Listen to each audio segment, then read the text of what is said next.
नमस्कार। Success arrow YouTube channel पर आप सभी का हार्दिक स्वागत। मित्रों, रीट 2021 और साथ ही जहाँ पर भी शिक्षण विधियाँ जैसे सेकंड ग्रेड में ये वरिष्ठ अध्यापक भर्ती परीक्षा, उसमें भी ये बहुत काम आती है।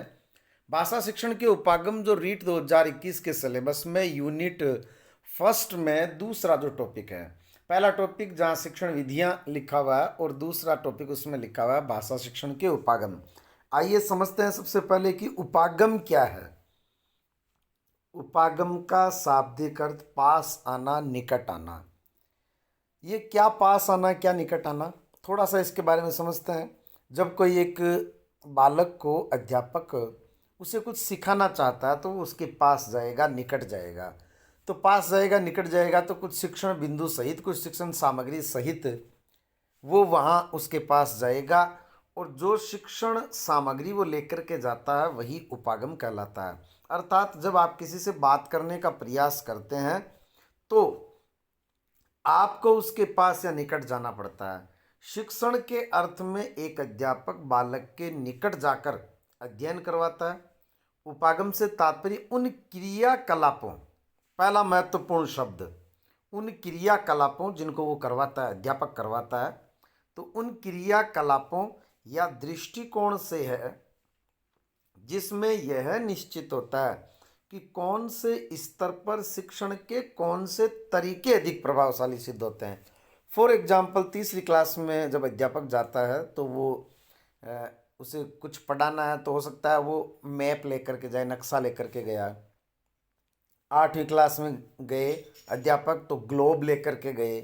तो ऐसी स्थिति में वो जो तरीके, कौन से स्तर पर कौन से तरीके अधिक प्रभावशाली सिद्ध होते हैं, यही क्रियाकलाप, यही उनके सोचने का तरीका, यही दृष्टिकोण उपागम कहलाता है। शिक्षण प्रक्रिया में सुधार लाने तथा ज्ञानात्मक, भावात्मक, क्रियात्मक एवं मूल्यांकन उद्देश्यों को प्रभावी ढंग से प्राप्त करने के लिए ज्ञानात्मक जो चीज़ें उनको याद करवानी है, कंठस्थ करवानी है, भावात्मक जिसमें अभिवृत्ति, अभिरुचि आदि पक्ष जागृत करना है, क्रियात्मक जहाँ बालक स्वयं करके सीखे, कौशल आदि, ये सब जो है, और मूल्यांकन के उद्देश्य जो होते हैं उनको प्रभावी ढंग से प्राप्त करने के लिए जो विधियाँ अपनाई जाती है, जो विधियाँ अपनाई जाती है संयुक्त रूप से उन्हें शिक्षण उपागम कहते हैं। अध्यापक के द्वारा किए गए सारे प्रयास, क्रियाकलाप, दृष्टिकोण, वो विधियाँ, ये सब उपागम कहलाती है। शिक्षक के द्वारा शिक्षण के दौरान काम में लिए जाने वाले परीक्षण उपागम कहलाते हैं, जो 3 प्रकार के होते हैं। कोई भी विधि जिसे हम साधन के रूप में काम में लेते हैं, शिक्षण विधियां जो होती है, सूत्र जो स्वयं मार्गदर्शक या अध्यापक होता है, और सिद्धांत उनको चलने का तरीका। उस शिक्षण विधि या उस साधन को आप किस तरह से काम में ले रहे हैं, ये सब, तो विधि, सूत्र और सिद्धांत, ये 3 प्रकार से काम में लिए जाते हैं उपागम। ये अधिक महत्वपूर्ण है, परीक्षा की दृष्टि से ये महत्वपूर्ण है कि उपागम के 3 स्तर, यूँ मान लो ये वेरी इंपॉर्टेंट, अति महत्वपूर्ण। अलग अलग विद्वानों के अनुसार शिक्षण उपागम 3 स्तर का होता है। स्मृति स्तर, स्मृति का संबंध है कंठस्थ करने से, रटने से, ये प्राथमिक स्तर पर होता है।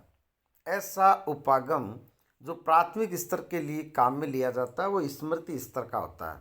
इसको इस तरह से समझें कि यदि प्रश्न पूछ लिया जाए प्राथमिक स्तर पर किस तरह का उपागम, उपागम का अर्थ क्या होता है, क्रियाकलाप। अध्यापक जिस तरह की क्रियाएं करता है, जिस तरह की वो गतिविधियों को अपनाता है, जिस तरह का दृष्टिकोण होता है, किस तरह की वो शिक्षण विधियों को काम में लेकर के अपने अध्ययन सामग्री को छात्रों के समक्ष परोसता है, ऐसे प्राथमिक स्तर पर केवल उसका उद्देश्य होता है बच्चों को याद करवाना। हर्बर्ट ने ऐसा बताया था कि प्राथमिक स्तर के लिए स्मृति स्तर का उपागम होना चाहिए। मोरिसन बोध स्तर, माध्यमिक स्तर, जिस तरह से हम सीखने के विशिष्ट उद्देश्य पढ़ते हैं, जहाँ ये पढ़ते हैं कि ज्ञान जो जो चीज़ें रटवाई जाती है, बोध जो समझाया जाता है, क्यों, क्या, कैसे का कारण जो स्पष्ट बालक स्वयं कर सके, इसका मतलब उन्हें बोध हो गया। चिंतन स्तर जो हंट ने बताया था ये उच्च स्तर के बालकों के लिए होता है, जहाँ बालक चिंतन कर सके। तो इस तरह से उपागम के 3 स्तर है, स्मृति स्तर, बोध स्तर और चिंतन स्तर। स्मृति स्तर प्राथमिक स्तर के लिए, बोध स्तर माध्यमिक स्तर के लिए और चिंतन स्तर उच्च स्तर के लिए है। स्मृति हर्बर्ट हर बालक को या हर व्यक्ति को या हर पॉइंट में स्मरण होना चाहिए, याद होना चाहिए। मोरी बोध इस तरह से याद रखें कि मोरे सन को अर्थात मेरे सन को, मेरे बेटे को बोध हो गया, तो मोरी सन का बोध और हंट चिंतन। नेक्स्ट स्मृति स्तर। स्मृति स्तर शिक्षण उपागम के अंदर शिक्षण की क्रियाएं ऐसे अधिगम की परिस्थितियों को उत्पन्न करती है जिसमें विद्यार्थी केवल विषय वस्तु एवं तथ्यों को केवल कंठस्थ कर सके। इस स्तर पर प्रत्याशियों पर रखने की क्रिया पर बल दिया जाता है।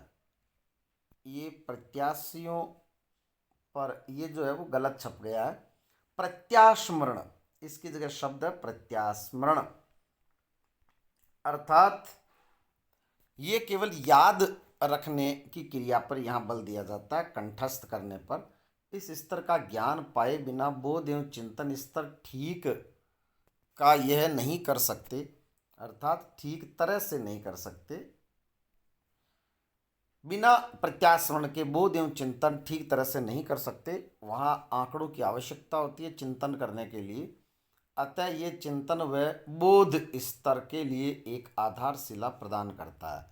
तो चिंतन एवं बोध का स्मृति से कोई संबंध नहीं है, ये सेंटेंस गलत हो गया।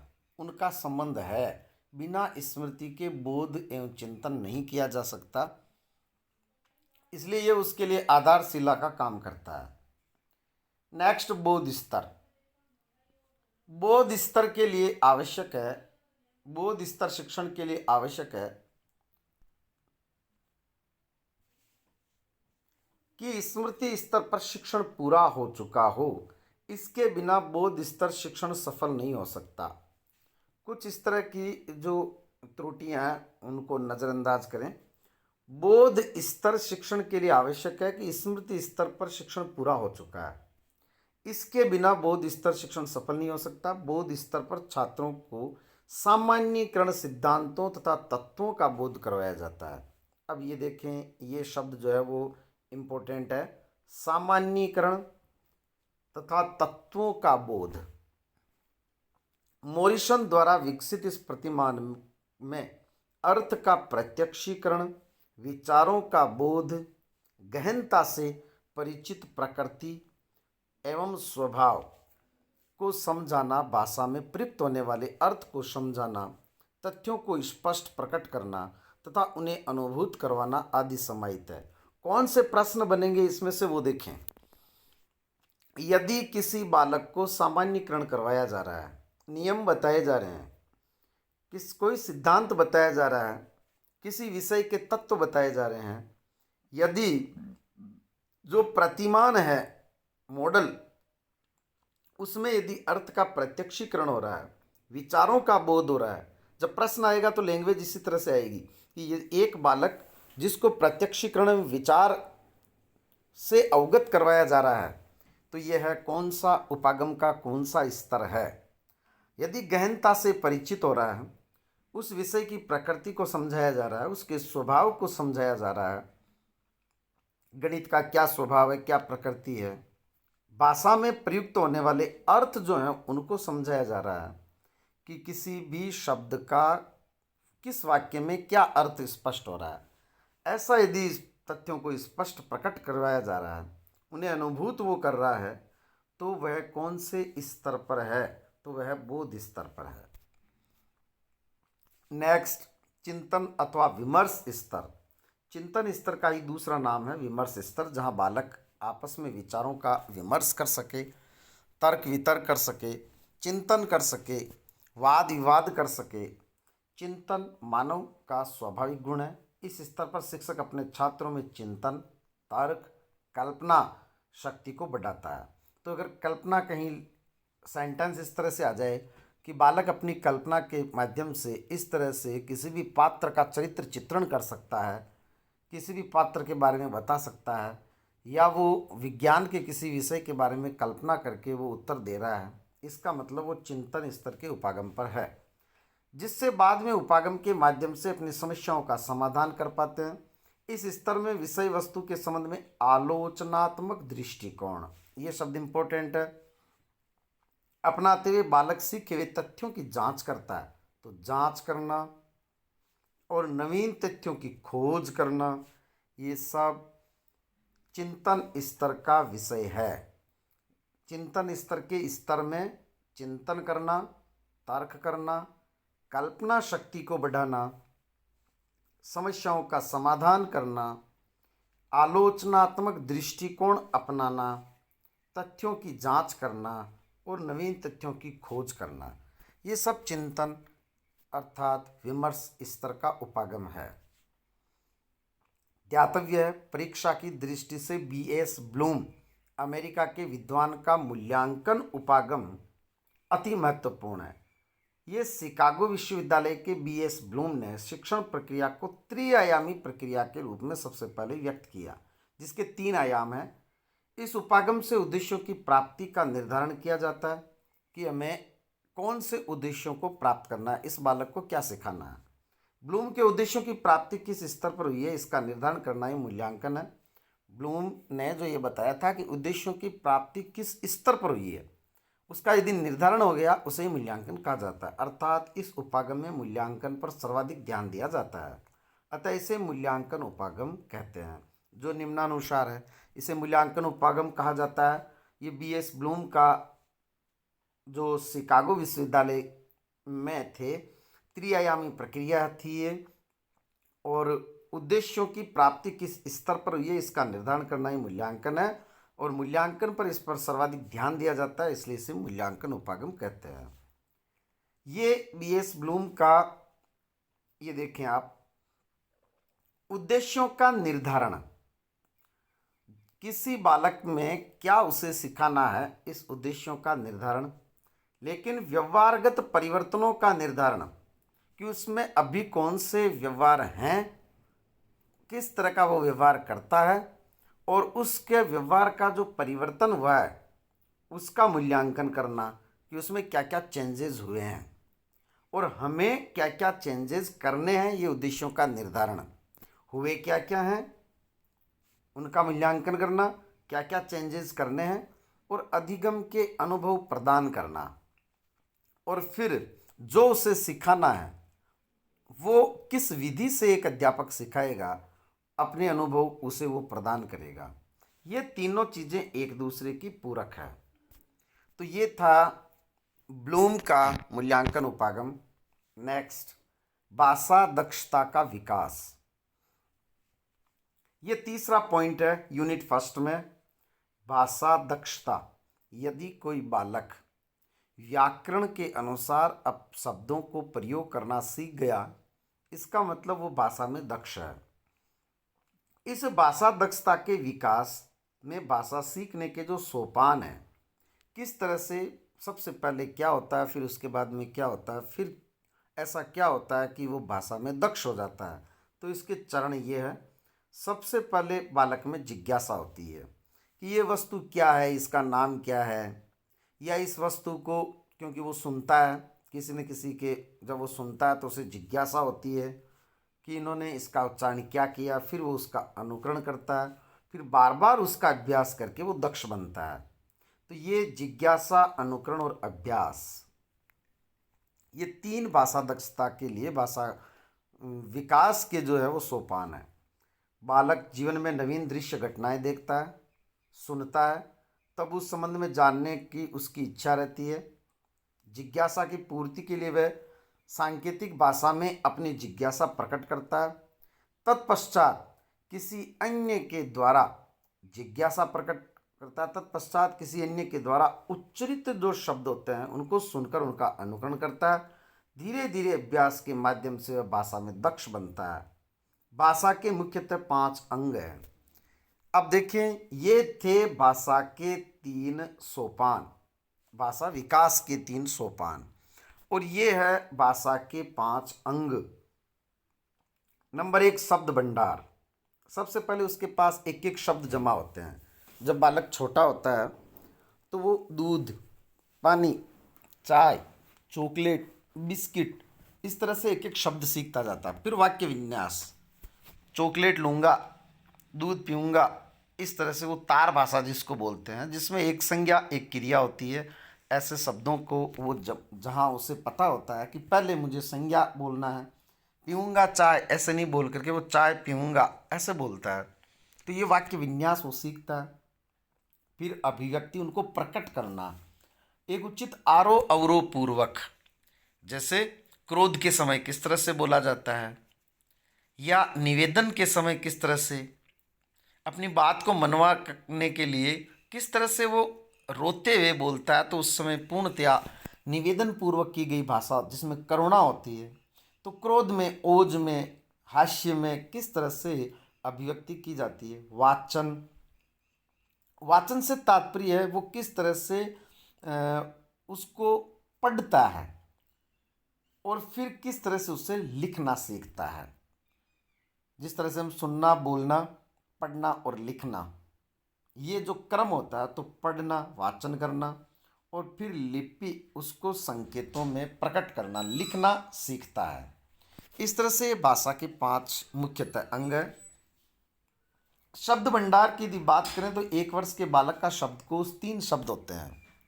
वो मुश्किल से 3 शब्दों का उच्चारण कर पाता है, जिसमें माँ, पिताजी या फिर अन्य कोई एक शब्द है, वो इस तरह से 3 शब्दों को बोल पाता है। जबकि 6 वर्ष के बालक का 2500 शब्द, 9 वर्ष के बालक का लगभग 5000 शब्द, ये उसका शब्द भंडार होता है। वाक्य विन्यास, 16 से 24 माह का बालक 2-2 शब्दों वाले वाक्य बोलता है, जैसे मैंने अभी बताया था, तार भाषा। और 5 वर्ष की अवस्था तक शुद्ध और पूरे वाक्य बोलने लगता है। 2 वर्ष की आयु तक वो केवल 2 शब्दों से बने वाक्य बोलता है। अभिव्यक्ति, 3 वर्ष की अवस्था तक बालक का मौखिक अभिव्यक्ति करने लगता है। 6 वर्ष के बाद बालक लिखित अभिव्यक्ति की ओर अग्रसर होता है। 3 वर्ष का बालक मौखिक अभिव्यक्ति करता है, लेकिन जो ही 6 वर्ष में वो प्रवेश करता है, अब वो लिख करके अपनी अभिव्यक्ति करने लग जाता है। आरंभिक उसकी लिखित अभिव्यक्ति चित्रों के माध्यम से होती है। धीरे धीरे वो लिपि की ओर बढ़ता है। वाचन, 6 वर्ष का बालक चित्रों व अक्षरों के माध्यम से पढ़कर अर्थ ग्रहण करने लगता है। वो किसी चित्र को देख करके, जैसे हम उसे चित्र सचित्र जो पुस्तक होती है वो हम देते हैं, उसे पूछते हैं बेटा ये क्या है, तो वो बता देता है कि ये जो है वो बिल्ली है, और ये क्या कर रही है, ये दूध पी रही है, ये पेड़ है, इस पर कौवा बैठा है। इस तरह से वो चित्रों को देख करके वाचन करने लगता है। लिपि, 5 वर्ष की आयु के बाद बालक में लिपि कौशलों का विकास होने लगता है तथा बालक अनुकरण द्वारा लिपि को ज्ञान प्राप्त कर लेता है।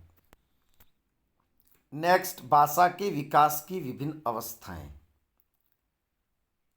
प्रारंभिक ध्वनियों की अवस्था, यह भाषा विकास की प्रारंभिक अवस्था है। बालक की भाषा का श्री गणेश जन्म से होता है। शिशु तरह तरह की ध्वनियाँ करता है, ऊ आ जैसी ध्वनियाँ करता है। निरर्थक शब्दोच्चारण की अवस्था, इस अवस्था में शिशु निरर्थक शब्द उच्चारण करने लगता है। 4 या 5 महीने का होने पर निरर्थक शब्द निरर्थक शब्द जो है वो खेल खेल में वो बोलता है। नेक्स्ट, भाषा बोध की अवस्था, शिशु भाषा का प्रयोग करने से पूर्व उसे समझने लगते हैं। उनमें आकलन शक्ति का विकास हो जाता है। वह दूसरों की क्रियाओं एवं भाव भंगिमा को समझ लेता है कि अगला जो है वो क्रोध प्रकट कर रहा है या फिर मुझे हंसाना चाह रहा है। लेकिन बोलना 1 वर्ष का होने पर ही प्रारंभ करता है। 1 वर्ष का बालक बोलने की उसकी अवस्था जो है वो आरंभ होती है। इससे पूर्व वो 4-5 महीने का जब होता है तो निरर्थक शब्द खेल खेल में करने लगता है। प्रथम शब्द की अवस्था यदि पूछ लिया जाए तो सामान्यतः बालक 12 से 14 माह की अवस्था में प्रथम शब्द बोलना सीखता है। जिस तरह से अभी अपन ने तीसरा बिंदु पढ़ा था कि बालक 1 वर्ष की आयु में बोलना आरंभ करता है, ये उसकी प्रथम शब्द की अवस्था भी होती है।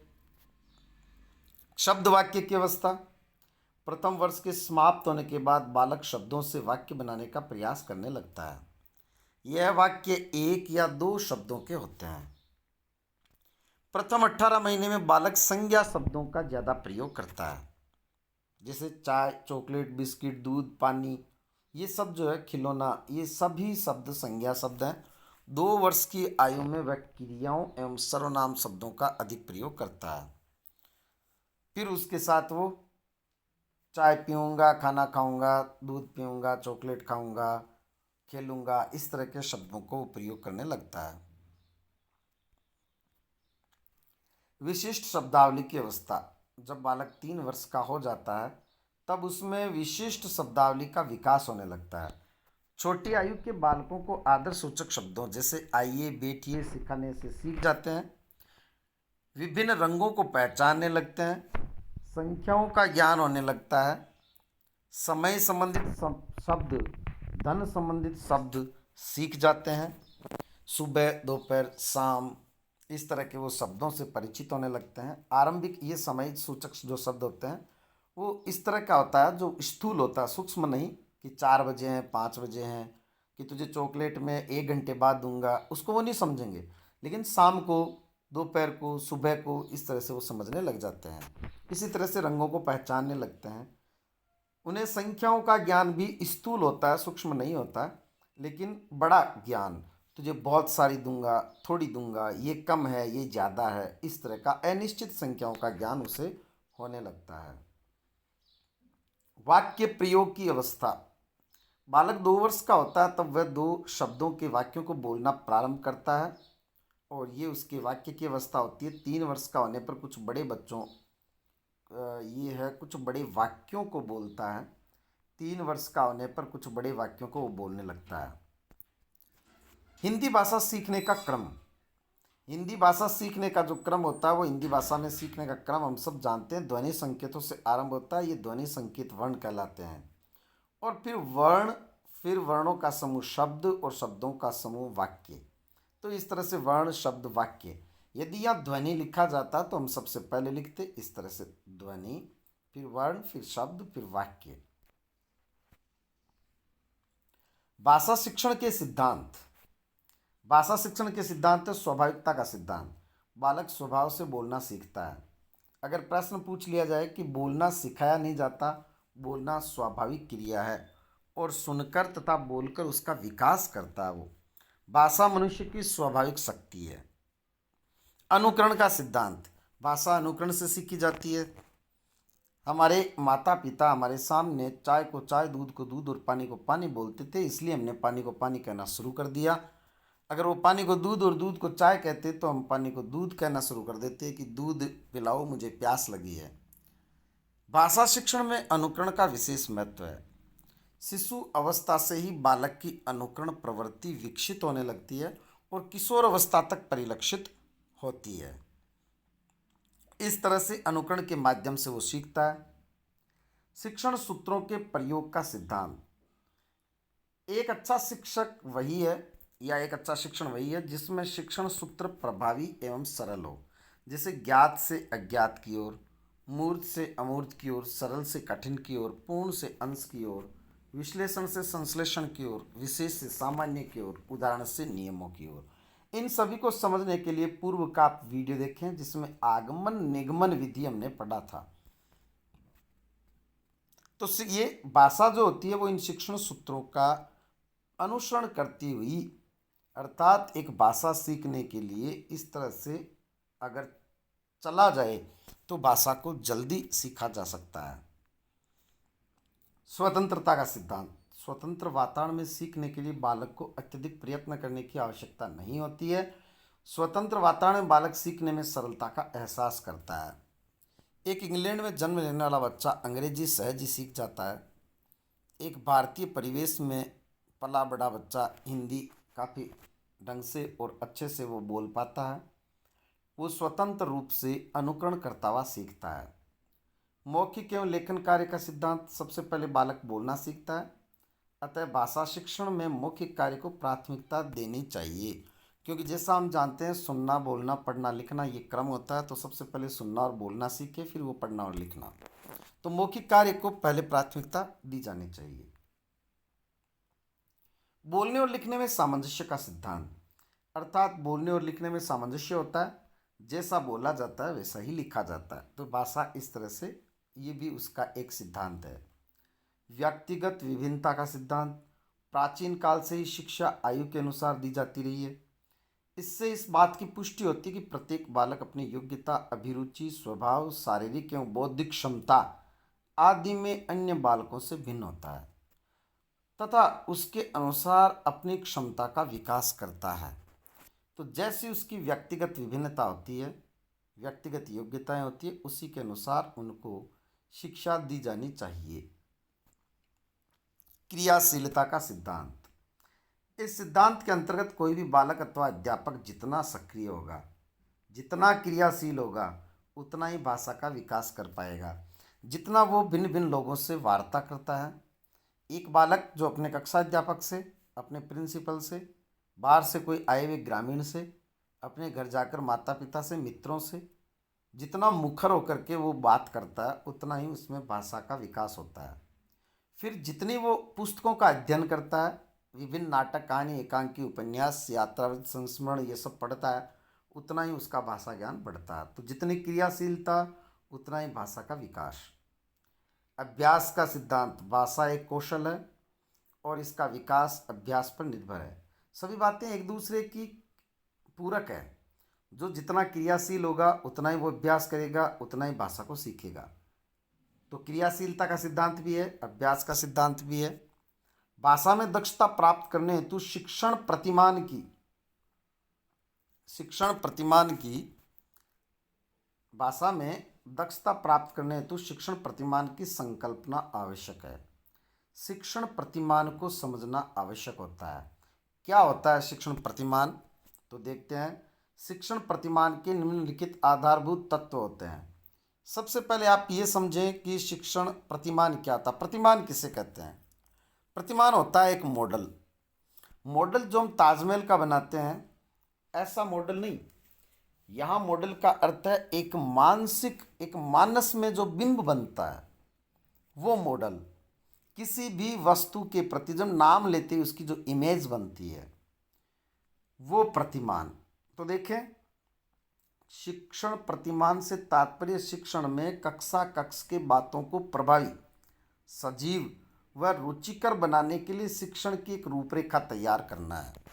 एक अध्यापक जब क्लास में जाता है तो वो एक प्लान बनाता है कि मुझे सबसे पहले क्या करना है। मुझे सबसे पहले बालकों से कुछ प्रश्न पूछने हैं, फिर जब बालक प्रश्नों के जहाँ उत्तर देना बंद कर देंगे, वहाँ से मुझे शिक्षण करवाना है। इसके लिए मुझे एक चार्ट ले जाना है, कुछ वस्तुओं के चित्र दिखाऊंगा, कुछ वस्तुओं को वास्तविक रूप में दिखाऊंगा और कुछ चीज़ों को मैं उनके नमूने के रूप में ले जाऊंगा, फिर उनको मैं सिखाऊंगा, फिर वाक्य बना करके बताऊंगा, फिर कुछ उदाहरण दूंगा, फिर कुछ प्रश्न पूछूंगा।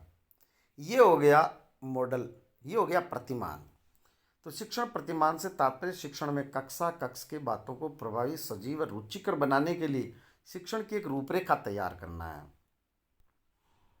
प्रत्येक शब्द का प्रयोग किसी आदर्श अर्थ के रूप में और किसी वस्तु के छोटे आकार के रूप में प्रयोग किया जाता है।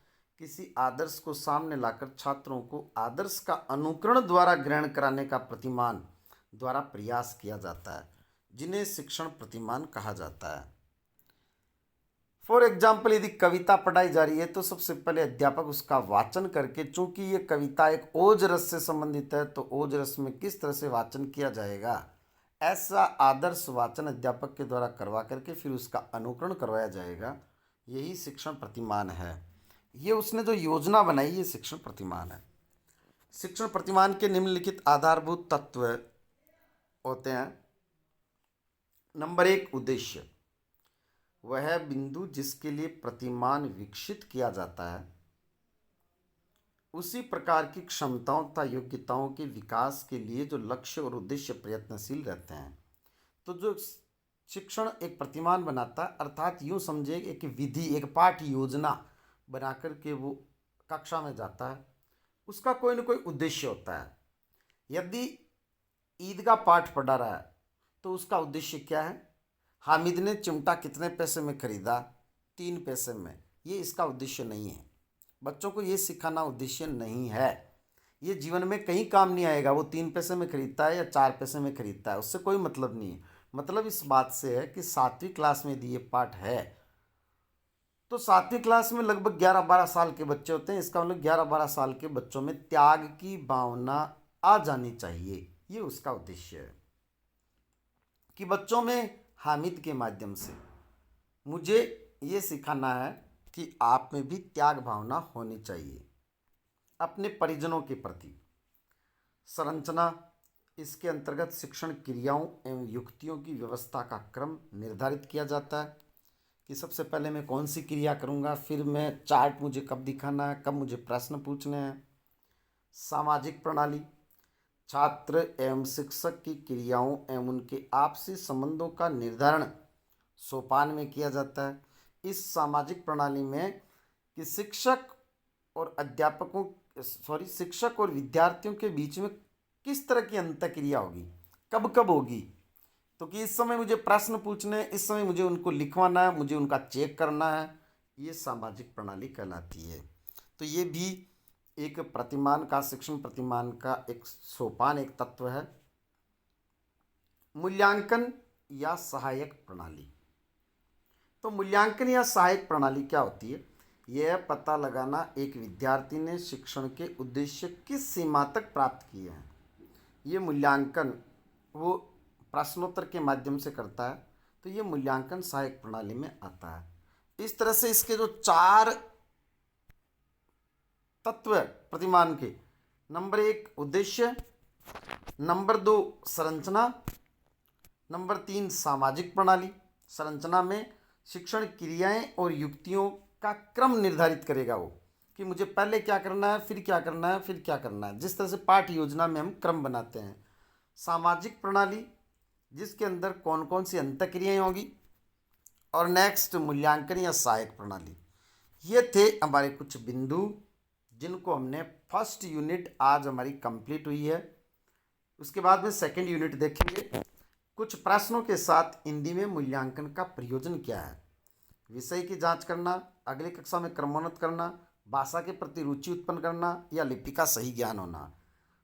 यहाँ पूछा गया है हिंदी में मूल्यांकन का प्रयोजन, तो इसका उत्तर क्या होगा? इसका सही उत्तर होगा भाषा के प्रति रुचि उत्पन्न करना, ताकि रुचि उत्पन्न होने के पश्चात वो स्वयं अधिक से अधिक स्वाध्याय करते हुए भाषा पर अच्छी पकड़ बना सके। तो ये हिंदी में मूल्यांकन का प्रयोजन होता है।